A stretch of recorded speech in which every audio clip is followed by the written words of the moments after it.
दोस्तों, target with PS Parihar channel में आपका स्वागत है। सुबह की वीडियो में ऐसी सूचनाएं होती हैं जो विभिन्न समाचार पत्रों पर छाई हुई होती हैं और विद्यार्थियों के लिए आवश्यक होती हैं। तो आइए शुरू करते हैं और देख लेते हैं कि आज के दैनिक रोजगार समाचार भाग 2 के इस वीडियो में विद्यार्थी जीवन से संबंधित कौन कौन सी सूचनाएं हैं। तो वीडियो को जल्दी से लाइक कर दें, शेयर कर दें। जिन छात्रों ने चैनल को अभी भी सब्सक्राइब न किया हो तो जल्दी से सब्सक्राइब कर लें ताकि आप लोगों को इसी प्रकार की ऑथेंटिक अपडेट्स सबसे पहले मिलती रहे। आज की सूचनाएं सारी जो सूचना है वो महत्वपूर्ण है, इसलिए वीडियो को लास्ट तक देखिएगा। एलटी ग्रेड की भी सूचना है, टीजीटी पीजीटी पीआरटी वैकेंसी की भी सूचना है, साथ में रेलवे से एक बड़ी वैकेंसी आई है उसकी भी हम लोग चर्चा करेंगे। एक सूचना है उन विद्यार्थियों के लिए जो विद्यार्थी टीजीटी पीजीटी या जीआईसी लेक्चरर की वैकेंसी की तैयारी कर रहे हैं। इंग्लिश विषय को लेकर के वे सभी अभ्यर्थी एक संस्थान है ओझा इंग्लिश वॉरियर, जिसे आप लोग यहाँ पर देख सकते हैं। मैंने कई बार इस संस्था के बारे में आपको बताया भी है और बहुत सारे विद्यार्थी पूछते भी रहते हैं कि सर इंग्लिश की कोई बेस्ट कोचिंग बताइए, टीजीटी पीजीटी की या जीआईसी लेक्चरर वगैरह की। तो यहाँ पर एक बेस्ट कोचिंग है ओझा इंग्लिश वॉरियर, जिसे आप लोग यहाँ पर देख रहे हैं। ये इनका कॉन्टैक्ट नंबर नीचे लिखा हुआ है 94157456। यहाँ पर आप लोगों को सभी विद्यार्थियों को कोर्स मिल जाएंगे ऑनलाइन। घर बैठे आप लोग तैयारी कर सकते हैं, कंप्लीट कोर्स भी ले सकते हैं, टेस्ट सीरीज में हिस्सा ले सकते हैं, प्रैक्टिस सेट में भी भाग ले सकते हैं। इनका यूट्यूब चैनल भी है जिसकी लिंक मैंने डिस्क्रिप्शन बॉक्स में दे दिया है और इनका एप्लीकेशन है यही ओझा इंग्लिश वॉरियर्स के नाम से, जिसकी भी लिंक मैं दे दूंगा। आप लोग उसको डाउनलोड कर सकते हैं और जाकर के अपनी तैयारी कर सकते हैं। यहाँ पर आप लोग देख सकते हैं विस्तृत जानकारी भी दी गई है, किस तरीके से तैयारी करवाई जा रही है, कौन कौन सी चीजें आपको मिलेंगी। पंकज वासु ओझा जो है वो एलटी ग्रेड 2018 भर्ती के टॉपर रह चुके हैं, रैंक 1 इनकी रही है। टीजीटी में भी इनका सिलेक्शन हो चुका है, पीजीटी में भी इनका सिलेक्शन हो चुका है, वहां पर भी ये टॉपर रह चुके हैं, यूजीसी नेट वगैरह क्वालिफाइड हैं। और सबसे अच्छी चीज है कि बेहतरीन गाइडेंस देते हैं विद्यार्थियों को किस तरीके से आप लोग तैयारी कर सकते हैं, क्या आपको पढ़ना चाहिए, क्या आपको नहीं पढ़ना चाहिए, वो सारी चीजें भी आपको यहीं पर। चलिए हम बात करते हैं अब नई टीजीटी पीजीटी वैकेंसी की और आज के बहुत सारे समाचार पत्रों में इसको लेकर के जानकारी दी गई है। चेयरमैन का भी इसमें बयान, हालांकि थोड़ा सा विरोधाभास है, जहां पर बहुत सारे समाचार पत्रों में लिखा हुआ है कि ये अधियाचन भेज दिया गया है। माध्यमिक शिक्षा विभाग ने शिक्षा सेवा चयन आयोग को अधियाचन भेज दिया है। तो कुछ समाचार पत्रों में ये जानकारी दी गई है कि अभी ये अधियाचन नहीं पहुंचा है, भले शिक्षा निदेशालय ने भेज दिया। तो ऐसा ही एलटी ग्रेड की शिक्षक भर्ती का विज्ञापन जब जारी होना था उस समय भी इसी तरीके की चर्चाएं थी। निदेशालय कहता था हमने अधियाचन भेज दिया है, आयोग कहता था अधियाचन नहीं पहुंचा है। तो वो कुछ होता है एनआईसी को लेकर के, कुछ वेरिफिकेशन होता है, कुछ अप्रूवल्स होते हैं। निदेशालय ने अपना काम पूरा कर दिया है। निदेशालय के अधिकारी शिक्षा सेवा चयन आयोग के अधिकारी बैठ करके उसको क्लियर कर लेंगे और कुल मिलाकर के जल्द आपका जो विज्ञापन है वो अब जारी हो सकता है। और जानते हैं सबसे बड़ी बात क्या है? सबसे बड़ी बात यह शिक्षा सेवा चयन आयोग अपनी पटरी पर लौट आया है। अब किसी तरीके का कोई भी विवाद ना तो निदेशालय की तरफ से है, ना तो आयोग की तरफ से है और ना ही एनआईसी की तरफ से है। सारे के सारे जो मामले हैं वो क्लियर हो चुके हैं। बस आपकी परीक्षाएं चल रही हैं। जिन विद्यार्थियों को परीक्षा देनी है वो परीक्षा देंगे, जिनको नई भर्ती का इंतजार उनको नई भर्ती भी मिलने वाली है। इसको लेकर के चेयरमैन का भी एक नया बयान है जिसे आप लोगों को यहाँ पर देखना चाहिए। ये भी आज ही का पेपर है जहां पर दूसरे समाचार पत्रों में जानकारी दी गई कि अधियाचन भेज दिया गया है। तो इनका चेयरमैन का बयान है जिसे आप लोगों को देखना चाहिए। लिखा है जुलाई तक लंबित भर्ती परीक्षाओं का आयोजन करके भर्तियों का बैकलॉग खत्म कर दिया जाएगा। बैकलॉग का मतलब होता है कि जो पुरानी पेंडिंग भर्तियां हैं उनका सारा का सारा जो लफड़ा है वो समाप्त हो जाएगा। जो पिछले 4-5 साल से आप देख ही रहे थे शिक्षा सेवा चयन आयोग का कितना बुरा हाल था। कभी अधिकारियों पर कार्रवाई, कभी धरना प्रदर्शन, आए दिन कुछ न कुछ होता रहता था। भर्तियों की ना तो परीक्षा हो पा रही थी और ना ही नए विज्ञापन जारी हो रहे थे। अब तो विज्ञापन भी जारी हो रहे हैं। आपने देखा टीटी का विज्ञापन जारी हुआ और असिस्टेंट प्रोफेसर भर्ती बीएड वाला विज्ञापन जारी हुआ और परीक्षाएं भी चल रही हैं लगातार। पीजीटी की परीक्षा हुई। तो उसी को लेकर के यहाँ पर लिखा हुआ है कि नई भर्ती के लिए आयोग का ई अधियाचन पोर्टल क्रियाशील हो गया, एक्टिव हो गया पोर्टल, और जिस पर संबंधित विभाग अधियाचन भेज सकते हैं। जैसे जैसे अधियाचन मिलता जाएगा वैसे वैसे विज्ञापन जारी करके आवेदन लेते हुए आयोग परीक्षा कराने के लिए तैयार है।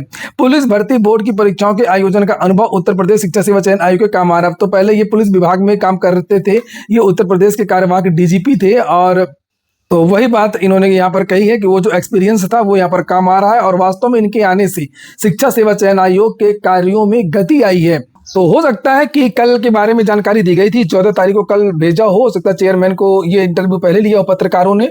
और अधियाचन तो मुझे जानकारी मिली है कि वास्तव में निदेशालय ने अधियाचन भेज दिया है। और वही बात यहाँ पर समाचार पत्र में लिखी हुई है कि नकल पर नियंत्रण हुआ है, तय समय में परीक्षा होने लगी है।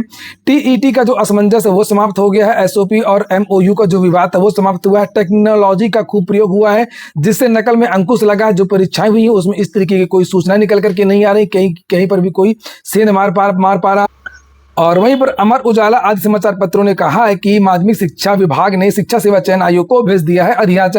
और मैंने सुबह की वीडियो में भी आपको जानकारी दी थी कि बेसिक शिक्षा विभाग में भी चल रही है तैयारी, इसको लेकर के भी जानकारी दी गई है कि सरकार इसके बारे में भी सोच रही है। क्योंकि विद्यार्थियों ने इसको लेकर के बहुत सारे धरना प्रदर्शन किए हैं। पिछले साल विद्यालयों की विलय की प्रक्रिया पूरी करने के बाद में अब शिक्षा विभाग भी खाली पदों पर भर्ती कर सकता है। विभाग में इसके लिए प्रक्रिया चल रही है, समायोजन, जहां पर ज्यादा शिक्षक हैं वहां के शिक्षकों को हटा करके जहां पर एक शिक्षक है वहां पर भेजा जाना था। अभी एक प्रक्रिया और चल रही है कि जहां पर एक विद्यालय में 2 शिक्षक रखने के लिए कोर्ट ने कहा है, तो वो प्रक्रिया भी पूरी हो रही है। जानकारी मिल रही है कि एक विद्यालय में अगर 2 शिक्षक रखे जाएंगे तो निश्चित तौर पर इससे शिक्षकों की और कमी होगी और सरकार नई भर्ती कर सकती है बेसिक में भी। और अध्याचन की जो असली बात है वो यहाँ पर लिखी है इस समाचार पत्र में। ये भी दैनिक जागरण का ही समाचार पत्र है और इसमें असली बात लिखी है जिसे आप लोगों को देखना चाहिए। यहाँ पर लिखा हुआ ये देखिए, अध्याचन को लेकर के स्पष्ट जानकारी दी गई कि एनआईसी लखनऊ में, ये देखिए इन्होंने भेज दिया है निदेशालय ने एनआईसी को, ठीक है, एनआईसी लखनऊ के ई अध्याचन पोर्टल पर रिक्त पदों को ऑनलाइन अपलोड करने की कार्रवाई अलग से की जा रही है। तो ये पद अपलोड हो रहे हैं और मुझे लगता है 24 घंटे के अंदर ये पद अपलोड हो जाएंगे और शिक्षा सेवा चयन आयोग की तरफ से भी ऑफिशियल बयान जारी हो जाएगा। माध्यमिक विद्यालयों में बड़ी संख्या में पद खाली होने के कारण पढ़ाई प्रभावित हो रही थी। कई स्कूलों में एक ही शिक्षकों को कई विद्यालय संभालने पड़ रहे थे। भर्ती होने से शिक्षकों की कमी दूर होगी और विद्यालयों को नियमित शिक्षा मिल सकेगी। स्कूलों की शैक्षिक व्यवस्था मजबूत होगी। साथ ही लंबे समय से भर्ती का इंतजार कर रहे युवाओं को रोजगार का अवसर मिलेगा। यह अध्याचन शिक्षा निदेशक माध्यमिक कार्यालय की ओर से 14 मई को उत्तर प्रदेश शिक्षा सेवा चयन आयोग को भेजा गया है। ये जो अध्याचन है ये टीजीटी, पीजीटी और प्रधानाचार्य और प्रधानाध्यापक भर्ती का है। चलिए अब हम लोग बात करते अन्य भर्तियों की। तो एक रेलवे से भी भर्ती का विज्ञापन कल जारी हो गया विस्तृत और आज से इसके लिए आवेदन शुरू होंगे। ये भर्ती है रेलवे की असिस्टेंट लोको पायलट की। रेलवे में 11,127 पदों पर वैकेंसी है। आज से यानी 15 तारीख से इसके लिए आवेदन कर सकते हैं। लिखा रेलवे की नौकरी करने के लिए बिहार के प्रतियोगी, बिहार नहीं पूरे देश का होता है, बिहार का चूंकि ये पेपर है इसलिए इस तरीके से लिखा हुआ है। सभी पूरे देश के लिए रेलवे की वैकेंसी होती है, कोई भी विद्यार्थी इसके लिए आवेदन कर सकता है। योग्यता की बात करें तो इसमें ITI मांगा जाता है। ITI अगर आप हाई स्कूल है तो आप लोग आवेदन कर सकते हैं। लिखा यहाँ पर ये इंजीनियरिंग में डिप्लोमा है तो भी आवेदन कर सकते हैं। 18 से 30 के बीच की आयु होनी चाहिए। 1 जुलाई 2026 के आधार पर होगी। मैंने इसको लेकर के 2 दिन पहले जानकारी भी दी थी कि इस बार ALP की वैकेंसी में कुछ बदलाव भी देखने को मिल सकता है। जैसे CBAT होता है और CBT 2 होता है, इसमें 2 चरण होते हैं। CBAT जिसमें एप्टीट्यूड टेस्ट होता है, जिसमें आपका दिमागी परीक्षण होता है, उसके भी 50% नंबर जोड़े जाएंगे और 50% जो CBT 2 होगा एग्जाम उसके जोड़े जाएंगे।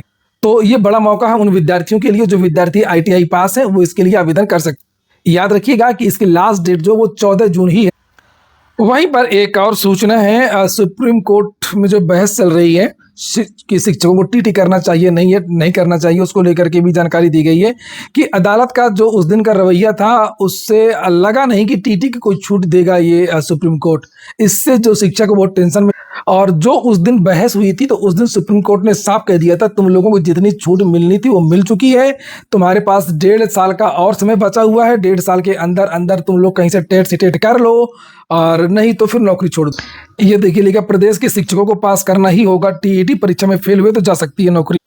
पॉलिटेक्निक की लास्ट डेट बढ़ा दी गई है। जिन विद्यार्थियों ने पॉलिटेक्निक में जिनको एडमिशन लेना है अगर आवेदन ना किया हो तो 17 मई तक आवेदन कर सकते हैं।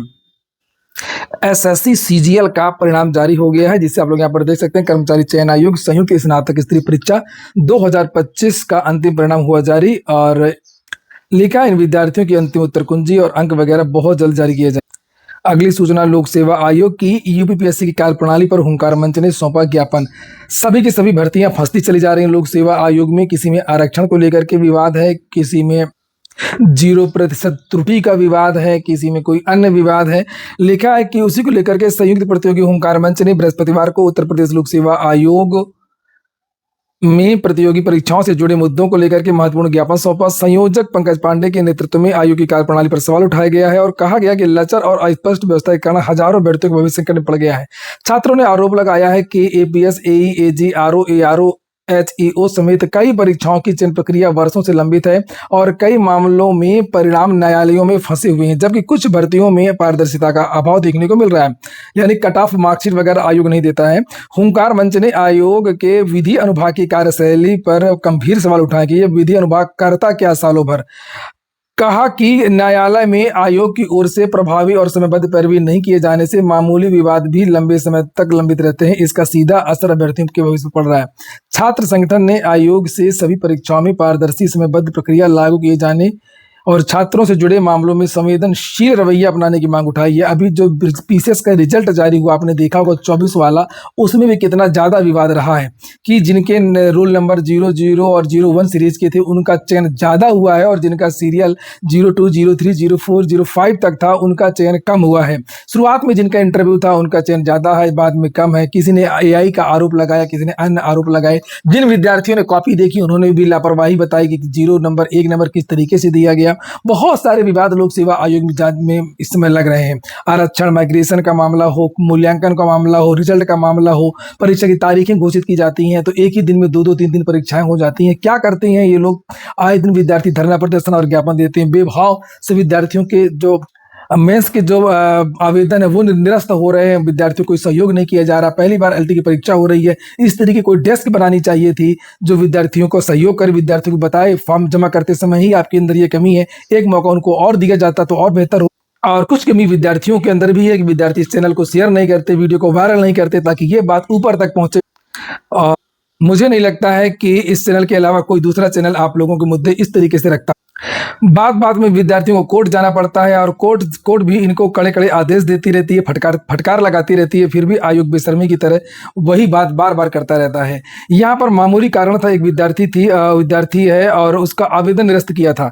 इससे आयोग को सबक ले लेना चाहिए। और ये बात मैंने अभी जब कुछ दिन पहले विद्यार्थियों ने धरना प्रदर्शन किया था तो मैंने आयोग के अधिकारियों से कहा भी था कि विद्यार्थियों को जो आवेदन आप निरस्त कर रहे हैं तो मानवीय आधार पर सोचिए कि पहली बार LT ग्रेड मेंस की परीक्षा हो रही है, कोई विद्यार्थी ने प्रीलिम्स पास किया है तो मामूली जो गलती है उस पर आप लोग उसका फॉर्म निरस्त ना करें। वो लोग सुन लेते हैं, हाँ कर लेते हैं, ज्ञापन ले लेते हैं, लेकिन कुछ करते नहीं है। मजबूरी में विद्यार्थियों को कोर्ट जाना पड़ता है। और देखिए यहाँ पर एक आदेश आया है। इलाहाबाद हाई कोर्ट ने राजकीय स्कूलों में सहायक अध्यापक भर्ती परीक्षा के मामले में महत्वपूर्ण निर्णय सुनाया है।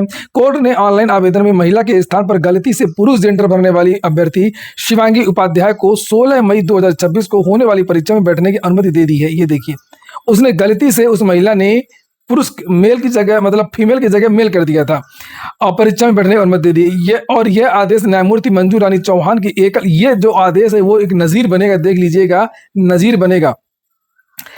लिखा, यह आदेश न्यायमूर्ति मंजू रानी चौहान की एकल पीठ ने प्रयागराज की शिवांगी उपाध्याय की याचिका पर दिया है। कोर्ट ने स्पष्ट किया है कि जानबूझकर की गई झूठी घोषणा और अनजाने में हुई लिखित त्रुटि में बड़ा अंतर होता है। जानबूझकर के आपने कह दिया कि हमने BA पास है, B.Ed पास है, आवेदन कर दिया, नहीं है आवेदन, वो एक अलग, वो तो बहुत बड़ी त्रुटि है, वो तो गलत है ही, उस पर तो कार्रवाई होनी चाहिए।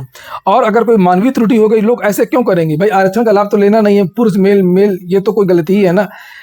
वही लिखा हुआ है यहाँ पर कि ये लिपकीय त्रुटि है और इसमें बड़ा अंतर होता है। कोर्ट ने सुप्रीम कोर्ट के वशिष्ठ नारायण कुमार बनाम बिहार राज्य के मामले का हवाला दिया है। ये सुप्रीम कोर्ट का एक मामला था कि अभ्यर्थी की मूल अर्हता पर कोई संदेह नहीं है। जो मैंने बताया आप लोगों से, देखिए जो मैं कहता हूँ वो बात 100% सही होती है। अर्हता, योग्यता, कोई लाभ से संबंधित अगर त्रुटि आपने नहीं की है तो आपको जो न्याय मिलना चाहिए। लिखा है, छोटी गलतियों के कारण अभ्यर्थियों को निरस्त करना, कभी कभी तो स्पेलिंग मिस्टेक होती है नाम में तो भी आवेदन निरस्त कर देते हैं। लिखा, मामले में याची ने सुधार के लिए आवेदन भी किया था जिससे विभाग ने समय सीमा का तर्क देकर खारिज कर दिया था। हाई कोर्ट ने कहा कि चयन अधिकारियों को व्यवहारिक और न्यायिक दृष्टिकोण अपनाना चाहिए, केवल मशीनी न्याय नहीं देना चाहिए। हमारे संविधान में भी कहा गया है इस बात को लेकर के। दबा करके शेयर कर दीजिए इस वीडियो को ताकि कोई भी आयोग, कोई भी भर्ती बोर्ड इस तरह की गलती ना करे। और ये हो गया आज का वीडियो को अच्छा लगा, कोई काम का हो तो लाइक बस कर दें। जिन छात्रों ने चैनल को सब्सक्राइब ना किया सब्सक्राइब कर लें। पूरा वीडियो सुनने के लिए बहुत बहुत धन्यवाद।